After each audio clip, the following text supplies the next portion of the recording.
What's going on, fishy friends? We are live here at the Kent Island Fisherman's Flea Market. Had a great day. Had a lot of people coming through. It's really busy. If you guys can probably see behind us a little bit, but we are here with our good friend Robert Lombardi. Hey guys. He's an avid kayak fisherman here in the area. You created Current Break Yes. Kayak Fishing. Current Break kayak fishing on Facebook, which has been up for, I guess, probably close to 2 years now, and it's something we created for inshore kayak fishing here in Maryland, which I thought there was a void for people to explore the Chesapeake, the backwaters, the creeks and the rivers. So that's sort of what we concentrate on and what I love to do. Sure. Well, kayak fishing is, really blown up over the last 10 or 15 years. Can you tell us about how you got into kayak fishing and maybe your story about fishing in general? Yeah, my story is not very unique. I mean, I'm an old boater, had a boat as well and running all over the place, chasing rockfish and everything else. And then, kids came along and the boat wasn't as practical as it used to be financially and otherwise. So I sort of set fishing aside for a number of years. And then I turned on the TV one day and there was a guy in a kayak fishing, and I went, oh my God. And it was like this light bulb went off. So the family and I were going to Ocean City, to Assateague, and they had a kayak rental there. I said, well, I'm going to rent a kayak because I had never been in a kayak. And we rented it, my son and I, and one of my sons and I, and we went out, and I go, you know what? This is definitely doable. So shortly after that, I went out and bought a couple of kayaks at Dick's for $300 each, I think, $325 on sale. What was your first kayak that you? Oh, it was just a little sit on top from Dick's. I think I bought two of them for $600 or $650, one for myself and one for my wife. And I rigged them up as best I could, and off we went, and we were catching white perch within a week, I think. I remember my first kayak was a West Marine kayak that I think I had one of those too. They mislabeled it. It was based after the Tarpon 120. Yes, I had the same one. Yep. And it was a great kayak. It was. And I think they mislabeled it, and I bought it for $291 at the store. Yeah, that's a great price. Yeah, and I rigged the heck out of it. So let's talk about the evolution of that. So clearly you don't fish out of a Dick's Sporting Goods kayak anymore. No. The evolution of that was I went from the Dick's to the Tarpon, knockoff Tarpon, which did me well for a couple of years. And then I went to a Sea Ghost, which was a really nice boat. Vibe, right? Yes, Vibe, Sea Ghost, the 130, which is a long boat, paddles really well. And then the friends, the guys that I fish with, we all, like within a few months, we all went out and bought Hobies. Yeah. So we all went out and bought Hobie Pro Anglers. Took the big dive, right? Yeah, I took the big dive financially and otherwise. And I absolutely love that boat. I've been fishing on that boat ever since. It's the best. I wouldn't give it up for anything. So I really trust Robert's opinion when it comes to kayak fishing for sure. But I think a lot of people out there may be hesitant to pull the trigger on a boat like the PA-14. Yeah. Because of its size and its weight. Yeah. Do you have any tips for people that can help them be a little bit more comfortable about buying a boat of that size that they can get it off their pickup truck or what have you? Yeah, the boat itself it's pretty darn heavy, and I have a lot of stuff on it. In fact, I'm planning on making a walkthrough of the inshore setup on my Hobie Pro Angler 12. That's probably going to be coming out in a week or so. But there's a lot of stuff on there. There's two batteries. There's an electric motor. There's I carry 5 rods. Right. There's tackle, and the drive itself is heavy. It's probably fully rigged a couple hundred pounds. So you have to have some physical ability to move it in and out and transport it. Me personally, I have a pickup truck and I have a bed extender, and basically I go down the ramp and I unload it and I load it just as if it were a boat. It works out for me. But Do you have any like landing gear or anything on your? I keep landing gear in my truck for Okay. beach launches and things like Yeah. that. Not landing gear because that's a different animal, but inserted wheels underneath. But I don't use them very often because most of my launch positions I'm pretty choosy about, and generally they're generally on boat ramps, conventional boat ramps. So, Robert here is obviously a Hobie owner. Um, I will say, from my own personal experience with kayak fishing, Hobies are fantastic. But I will say, if you use his journey as an example, um, you know, starting with the cheapest thing at Dick's Sporting Goods is not always going to be No. your best option. No. You're going to, if you really like it, you're going to probably evolve into something nicer. And, having a less expensive kayak might actually just frustrate you, right? Yeah, the thing is you have to. There's a lot of different kayaks out there, and if you've never been in a kayak, I would encourage you to go to some place like OC Kayak or Delaware Paddle Sports, where me and my friends we had gotten our boats originally and started a relationship with, um, and go to one of their shows, very much like this, and where you can get into a boat that is going to suit you. Because if you just go out and buy one to putter around in, that's fine as long as you're going to be happy with puttering. But the thing is as you get more into it and you have some success and you're catching some fish and you join Facebook pages like Sure. Current Break Kayak Fishing, right. where Great group out there if you haven't joined already. Yes, check out Current Break Kayak Fishing on Facebook. Close to 400 members right now. And on YouTube for now. We're getting into the YouTube videos as well. But anyway, that process is you can cut out a little bit of a middleman there. So I've had I had 4 kayaks before I got to the Hobie. Right. So if I had been willing or able to take that jump earlier, I could have saved myself a lot of money and a lot of time. As far as a fishing kayak, right now everything is pedal.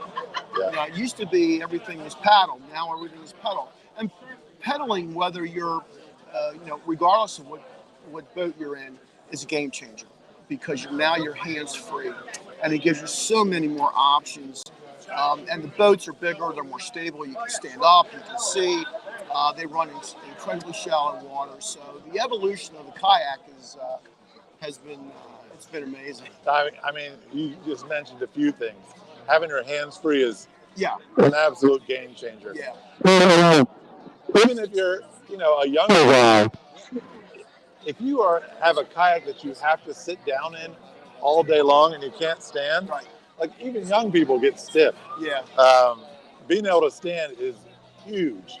A lot of times that comes at the expense of speed for a kayak because they're making them lighter and more stable. Yes. One thing I will say about that, West Marine Pompano that I had, those sit on top paddle kayaks that are made for paddling, they're quick. They're fast. They're very fast. They're very fast because they're very narrow.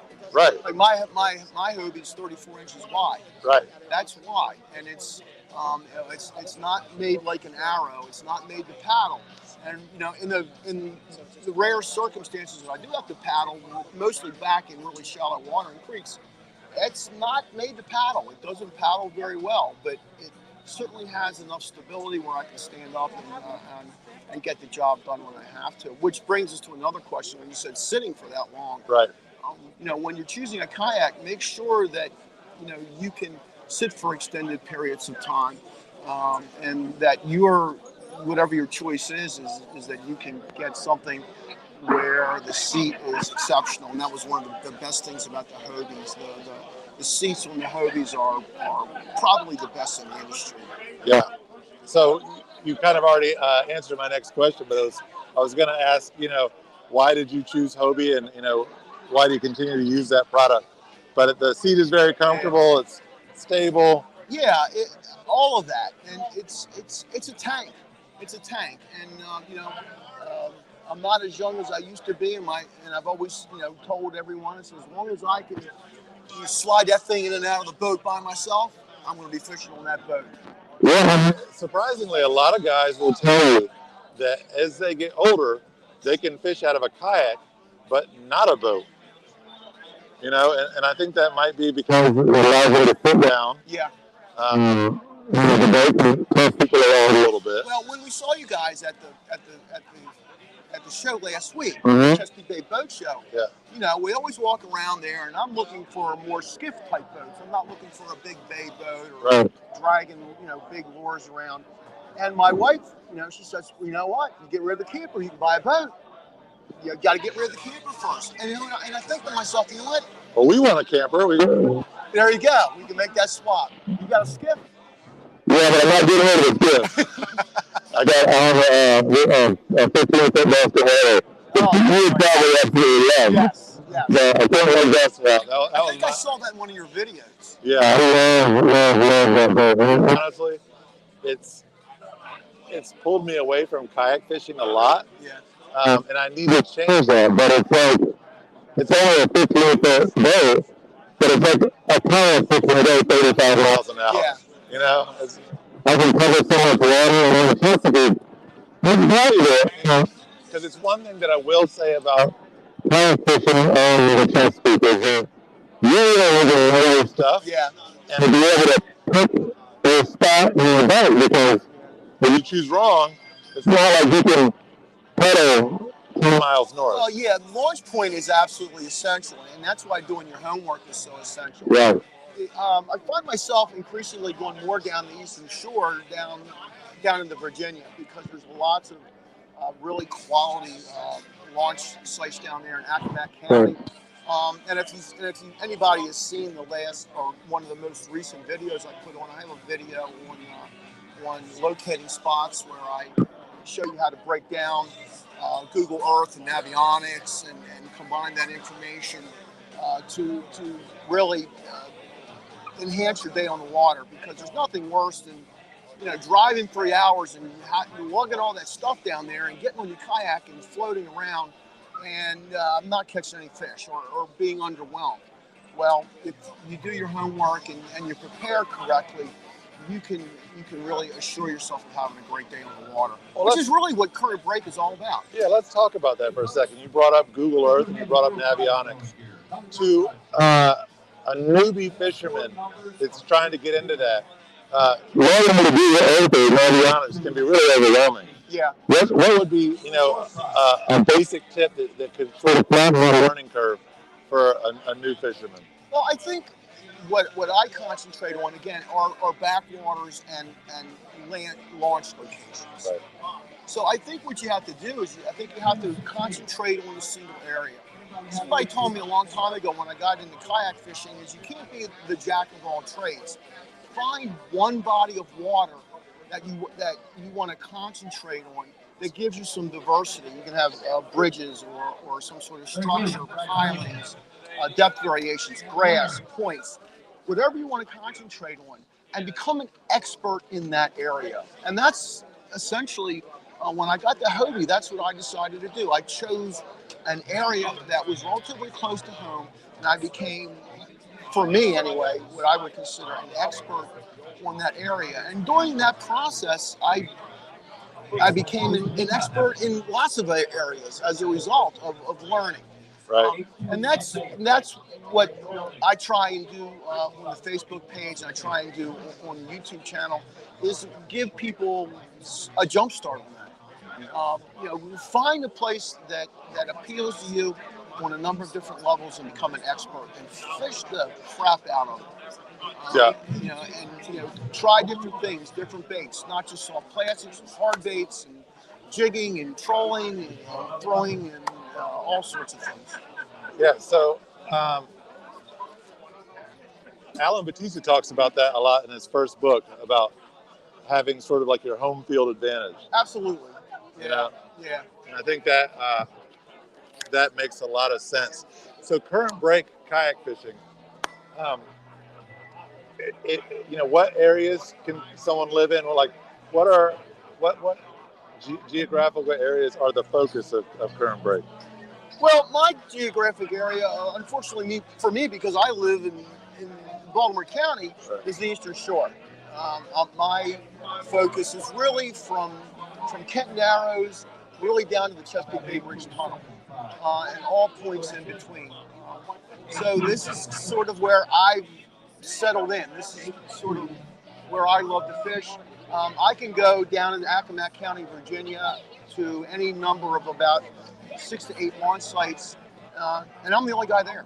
I'm the only one fishing, and I can go and leave all day, and I can cover anywhere from 8 to 18 miles of water, and I can have a great day by myself. Speckled trout, lots of rockfish, occasional redfish, which don't come into that area as much as I would like.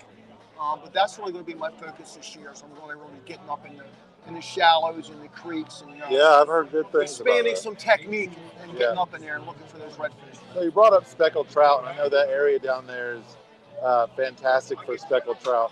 From a kayak, what does your average rig look like? Let's go from reel to rods to terminal tackle. I carry at least 4, but usually 5 rods. I carry generally 1 bait caster. It's a 7-foot St. Croix Serrano Corrado bait caster. And that is what I use for topwater. And in the event that we're going to troll, I would use that for trolling a hard bait. I carry 2 medium heavy JLS rods, and they have 3,000 pens on them. And those they're JLS rods, just local rod builders, absolutely incredible rods. Then I carry a medium light St. Croix inshore with a pen on it, 2,000, and then I carry a TFO. Really a lovely rod from guys down in Texas with a 2,500 pen on it. So the reason all these rods are different is that I fish differently. I mean, because you're never, that's one of the great things about a kayak is you're always fishing. Sure. So even when you're going to where you're going, you're fishing along the way. I tell people about that a lot, that from a boat, I don't like trolling. No. From a kayak, it's so much fun. Yes. Like to have your rod set up, and you got these medium light rods. Yes. And when even a 18-inch rockfish hits one of those rods, they bend it in half. Yeah. And it's like right in front of you and you see it. I never understand why people troll from a kayak with the rods behind them. No. Because, I mean, the best part to me is getting to see that strike. Well, one of my favorite techniques is I just take a 4 or 5 inch paddle tail on an 1/8 inch jig head, and I'm 10 feet off a mud bank, and I'm just dragging that thing at about 1.5 miles an hour. And that's basically how I locate fish a great deal of time. And then I'll swing back around and I'll pick 6 or 7 fish off of that point. It almost shouldn't even be called the same thing, because trolling from a kayak is so diametrically different than trolling from a boat, right, where you've got a broomstick and you've got a planer and you've got all this stuff. It's just completely a different game. But yeah, I mean, I really do want to get back into kayak fishing this year. Maybe we'll get to fish some together. Yeah, that would be great. Yeah. That would be great. Now, you mentioned Alan's book before. Alan's book, the first book, oh my God. It changed everything. It's like the Bible. It is. It is. Yeah. You ought to, I have all 3 books in my family room, and they're all highlighted. Oh yeah. I'm an old school teacher. Full of sticky notes, right? Yeah, it's full of sticky notes and highlights. Yeah, that book really is. So if you want to learn to kayak fish, definitely. And it's crazy because I mean that book was actually like, that was when people were making that book. When he was writing that book, that was when people were doing all sorts of crazy stuff with PVC pipes. Oh yeah. Milk crates. We didn't have this gear that Yak Attack makes everything. Nowadays. Yeah, you can be. That's one of the good things about a kayak is you can make it very personal, make it innovative. Oh yeah, I took that pompano that I was telling you about, and I what do you call them? I used pop rivets to put on my gear tracks on both sides. You can't find a kayak nowadays that doesn't have gear tracks on it. Yeah. You know? My first kayak didn't have anything on it. Yeah. I mean, it was like a little bubble. It was like a little 8-foot bubble. I put so many holes in that pompano on the top. It used to scare me. I was like, this does not sound logical to put holes all in the top of a Didn't that kayak. make you nervous to drill holes in the Oh kayak? my God, yeah. Yeah, that was frightening. First time you do that? Yeah, because it doesn't make sense, right? Right, You're like, right. this is supposed to keep water out. Yes, I'm going to drill a hole in it. And it turns out all the newer kayaks that I have, that have nice seals and everything's already rigged, they still get water in them. Got to buy a Hobie. Got to buy the Hobie. We don't have a skin. I No. don't have skin in the game. Hobie doesn't No. sponsor us. I know. If you guys want to sponsor us, I'm not sponsored by anybody or anything. Yeah. Just me. But that's great. So, Current Break Kayak Fishing. Yes. You can find it on YouTube And Facebook. and Facebook. Yeah, our YouTube content's a little bit limited now because of the winter time. And literally it just started up. It was not something that I had really intended to do, but it just sort of morphed into something that's growing. So we're going to go with it. Well, it's been a pleasure. Check out Current Break. There's a ton of great information on there. Grant, Mike is distorting, says Brian. Well, all right, we're good now. We're done? Thanks so much, buddy. Thank you. I appreciate your time. That was fun, man. Yeah, thanks for stopping by.